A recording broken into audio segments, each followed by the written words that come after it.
એક તરફ કોંગ્રેસ હાઈકમાન્ડે અયોધ્યામાં પ્રાણ પ્રતિષ્ઠા મહોત્સવને ભાજપનો રાજકીય કાર્યક્રમ ગણાવી તેમાં હાજર રહેવાનો ઇનકાર કર્યો છે, તો બીજી તરફ ગુજરાતમાં જ કોંગ્રેસના નેતાઓમાં મતભેદ જોવા મળી રહ્યો છે। અર્જુન મોઢવાડિયા, અમરીશ ડેર અને હેમાંગ રાવલે હાઈકમાન્ડના વલણ સામે સવાલો ઉઠાવ્યા છે, ત્યારે હવે અન્ય નેતાઓએ પણ રામ પ્રત્યે જનમાનસમાં રહેલી કોંગ્રેસની છાપ સુધારવા કવાયત શરૂ કરી છે। પ્રાણ પ્રતિષ્ઠા પૂર્વે કોંગ્રેસના નેતા અમિત ચાવડાએ અમદાવાદના શાહપુર સ્થિત રામ મંદિરમાં દર્શન કર્યા। અમિત ચાવડાએ કોંગ્રેસના કાર્યકરો સાથે શાહપુરના 200 વર્ષ જૂના રામ મંદિરમાં પૂજા અર્ચના કરી તેમજ આરતીનો લાહવો પણ લીધો।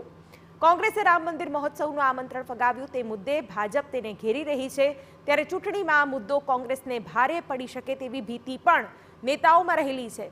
ત્યારે રામના દર્શને આવેલા અમિત ચાવડાએ રામ પ્રત્યે આસ્થા વ્યક્ત કરી, સાથે જ આ મુદ્દે ભાજપ પર પ્રહાર કરવાનું પણ ન ચૂક્યા।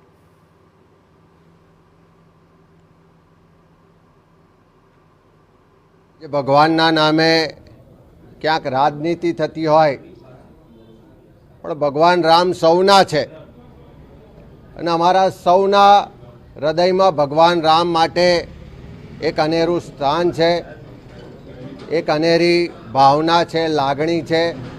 એમનો અહોભાવ આખા વિશ્વને છે અને એવા સંજોગોમાં ભગવાન રામનું મંદિર, રામજી મંદિર અહીંયા અમદાવાદમાં હોય કે અયોધ્યામાં હોય કે આખા વિશ્વમાં કોઈ પણ ખૂણે હોય, એ સૌના માટે પૂજનીય છે।